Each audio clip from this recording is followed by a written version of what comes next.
Hey folks, it's Farmer Marshall. It's been raining so much, I figured I'd take a chance, get out here and see if I can get a video in, because I believe it's supposed to rain from 7 to 10 days straight. But still, my garden has more than enough raw water already. Yeah. So this video is somewhat of a garden tour, but it's also, well, there's food in some of these plants. So I need to do a little bit of harvesting. Come on. So I believe one of my last videos I was showing how a lot of my tomatoes were overgrown. They're still overgrown, but I did manage to stake some of them up. So they're looking better. Not a lot of production on them yet. I mean, there's stuff here, but right now, everything on them is green. So some stuff, like these tomatoes down here, if you can see them. I don't want to get my phone wet because it rained today. Oh, well, here. There's tomatoes down there. 1 or 2. Should have more. I did put some blood meal on this so it produces more flowers. These are cherry tomato plants. Plenty of them. But I just need to be patient. They'll come. But like I said, I did put some blood meal on them recently to help increase the amount of flowers. So they're looking good. Got my orange watermelon plant there. And what I'm kind of excited about, at least as far as harvesting, I have pepper plants. But before I say that, they'll show you my volunteer watermelon plant here. And there's another one back here somewhere. That one there, don't know what type of watermelon it is. Probably a diamond. So as far as harvesting, it's funny. I got plenty of flowers on this plant. They're starting to come on. But I looked down here and I saw all these guys down here. They're a good size. Kind of a mild banana pepper. Decent size. There's my hand. There's banana pepper. Here's the other one. I did not have to take them off today, but they are big enough to take off. And since that plant isn't huge, hopefully that may encourage it to keep growing some more if I let it focus a little more energy on producing. This one's a decent sized pepper plant. Not overly worried about taking them too soon. They'll be good use. I'm gonna leave this little guy, or these 2 guys here on. They're down there somewhere. There they are. Or maybe not. There they are.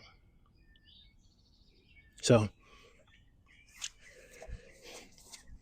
and these are actually the first fruit of my garden, or some of the first fruits of my garden.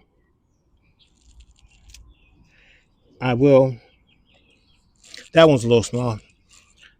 Not super small, but it's a decent size. Longer than my finger. This one here needs to come off. That guy right there. They will get bigger. Have food in the garden. This one down here has to come off. So, peppers, peppers, peppers. Now, let's check out. Oh, I forgot this one on the ground. That one there. No. Okay, so let's go to the main garden. So with the main garden, the rain has just one symptom of too much watering on a tomato plant, yellowing leaves. Some of them have fared better than others. I know it's not a nutritional defect because they've been fertilized plenty, not over fertilized, but I've been noticing too many green leaves, or too many yellow leaves. But now go focus on the negative.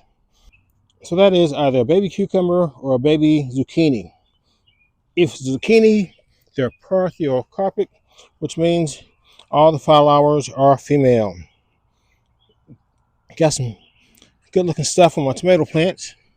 And this is probably what I'm most excited about. I have plenty of peas. So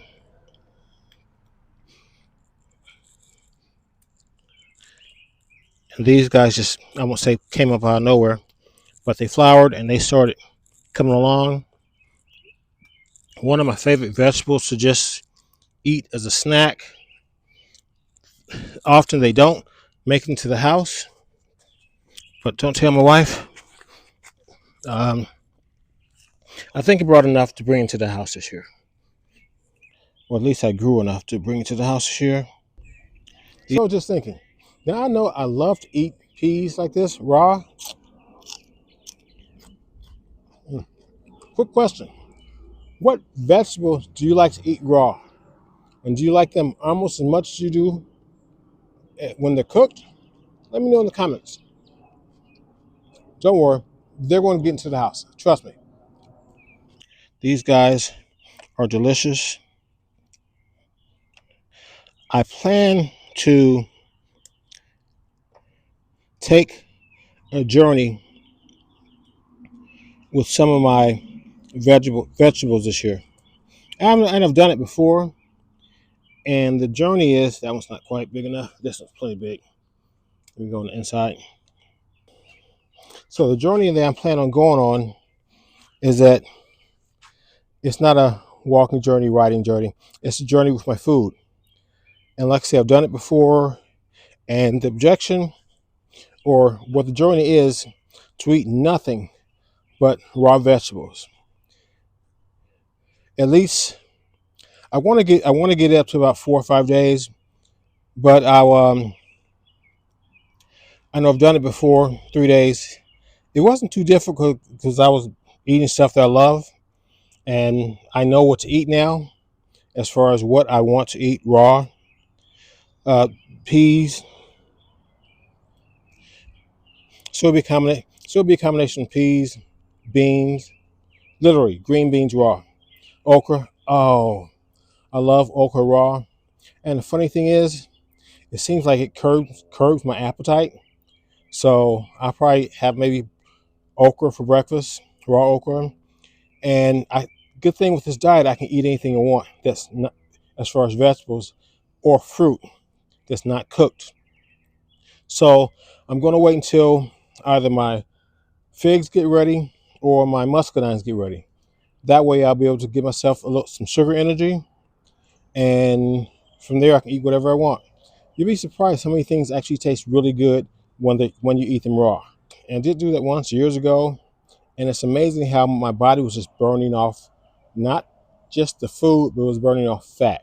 I think I lost about 15 pounds in 4 days, maybe. Yeah, the pounds were just dropping off. So it's partially an effort to lose some weight, but also I want to take better charge of my body. I've had some higher cholesterol levels, but I knew when I was maybe 10 years ago, 15 years ago. So my doctor looked at me and said that I could be the poster child for cholesterol. My cholesterol numbers were solid. And only thing I was doing, I was eating oatmeal. Breakfast, almost every day. Cup of oatmeal, sometimes two, because I do like my oatmeal. But I was eating that. And cholesterol is supposed to be good. Well, oatmeal is supposed to be good for your cholesterol. I'm not a medical doctor, not a doctor, but for me, I noticed a difference from when I was eating oatmeal on a regular basis and when I stopped eating oatmeal on a regular basis. So I'm going to be back on that kick. But and as a matter of fact, I started this morning. But unfortunately, when I go on the raw food journey, I'm not going to be eating oatmeal because I'm not going to eat it raw. So this is something I'm planning on for this year. I hope to maybe kind of start out doing 1 day a week, nothing but raw food, nothing but raw vegetables, fruit. And from there, I'll build myself up to where I can do, 4 or 5 days, hopefully a week. And I think it's going to be great for my health. I'm diabetic, so I'm not gonna be out here passing out because I will have some sugar in figs and muscadines. So yeah, I'm gonna give it a shot. If you want to join me on this journey, I can put down a timeline for it. Something to consider. There are so many things that I had never eaten a green bean raw before. Amazing. Okra raw, amazing. I know some people don't like okra because it's slimy. Not so slimy raw. Has the same great flavor, but give it a shot. So what do you think about this? Say something in the comments. Yellow squash. That one, I'm pretty sure, considering the size of it, has been germinated. This one, or pollinated, whatever you want to call it. This one here, I'm not sure. I believe I hand pollinated it, but it might have been pollinated beforehand. Have some more squash here. This here is volunteer plant. It turns out it is cucumbers. Your cucumber line there. Another one line here. That's a good sign because I wasn't sure what it was since it was a volunteer plant. What are you doing here? That is not a ladybug. I believe that's one of those fake ladybugs. You gotta go. I just tossed her out. I didn't hurt anything. Now this here is cucumber volunteer plant. I had it going behind the raised bed, but it basically is not enough light over there. It's covered by my muscadine plants. But I have cucumbers. These are pickling cucumbers. Very excited about that. My wife and I were talking about pickling some cucumbers this year. And here's another volunteer plant I moved up here. Cucumbers. So that's good. I'm hoping to find a volunteer cantaloupe out here somewhere. But so far, no luck. But that's okay. This volunteer plant is coming along. Not sure what it is yet. Oh, let me see. Nope. I don't see any little babies under there, so no big deal. The rain came through yesterday. Hard winds. So my potato plants I tried to stake this one up some, but I'll have to get some stakes for the others. But they'll be fine. They'll be fine.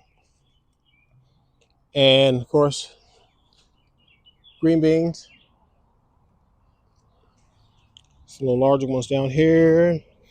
Some more here. Plenty of them. And have another green bean plant here, but it's not what you might think it is. Did I just step on an okra plant? Not this time. Okay.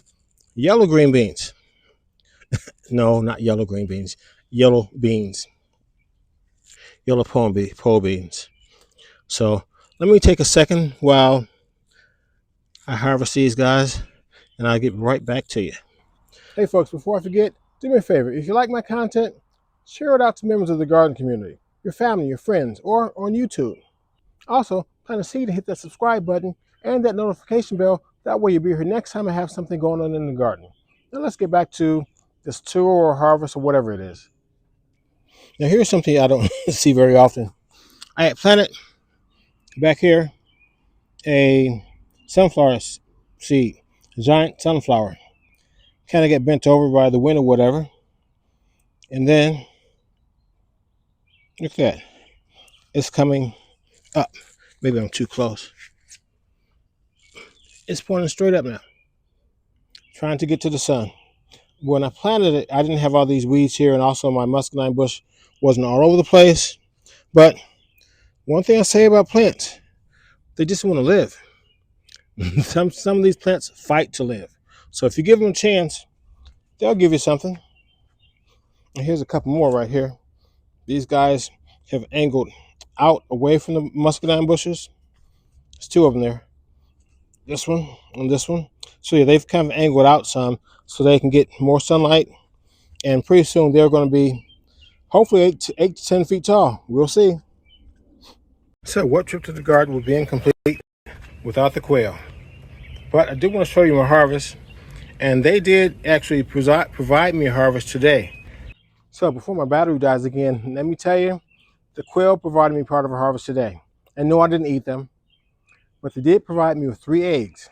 I have 3 females, and for the last week and a half, 2 of them have been laying eggs. But one of them was a holdout. And today, about 15 minutes after I picked up some eggs out of the quail hutch, I came back out to look around, and there was another egg in there. And I knew I didn't miss it because it was right in the middle of the sand area for them, and it was warm. So yeah, finally got the third one to lay eggs.